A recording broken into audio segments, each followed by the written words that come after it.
અમદાવાદમાં સરકારી માર્ગદર્શિકાના ઉડ્યા છે ધજાગરા। આગ ઝરતી ગરમી વચ્ચે પણ શ્રમિકો પાસે કામગીરી કરાવવામાં આવી। અમદાવાદમાં શ્રમ વિભાગના દાવાનું સુરસુર્યું નીકળતું જોવા મળ્યું। કન્સ્ટ્રક્શન સાઇટ પર કામ કરતા જોવા મળી રહ્યા છે શ્રમિકો।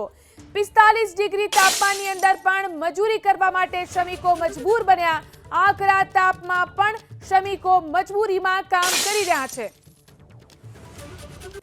વધુ જાણકારી મેળવી અમારા સંવાદદાતા તેજસ આપણી સાથે જોડાયા છે। તેજસ, અમદાવાદમાં શું સ્થિતિ જોવા મળી રહી છે? બપોરના સમયે પણ શું શ્રમિકો કામ કરી રહ્યા છે?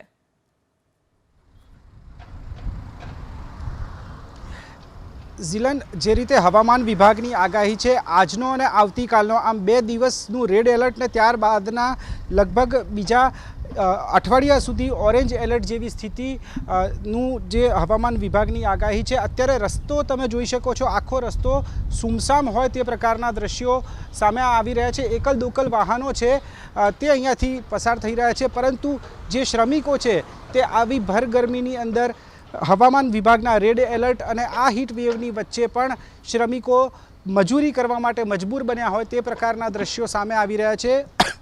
અમદાવાદનો ગોતા વિસ્તાર છે, ગોતા વિસ્તારની અંદર આવેલી સુપર શાલીગ્રામ નામની કન્સ્ટ્રક્શન સાઇટ છે, તેના આ દ્રશ્યો છે કે જ્યાં ભર બપોરે 3:09 પણ અત્યારે શ્રમિકો કામ કરતા જોવા મળી રહ્યા છે। એટલે સીધી વાત અહીંયા જે સામે આવી રહી છે, શ્રમ અને રોજગાર વિભાગ હોય તેમણે જે માર્ગદર્શિકાના નિર્દેશો પરિપત્રના સ્વરૂપમાં આપ્યા હોય તેના છડે ચોક ધજાગરા ઉડતા હોય તે પ્રકારની સ્થિતિ, તે પ્રકારના દ્રશ્યો અત્યારે સામે આવી રહ્યા છે।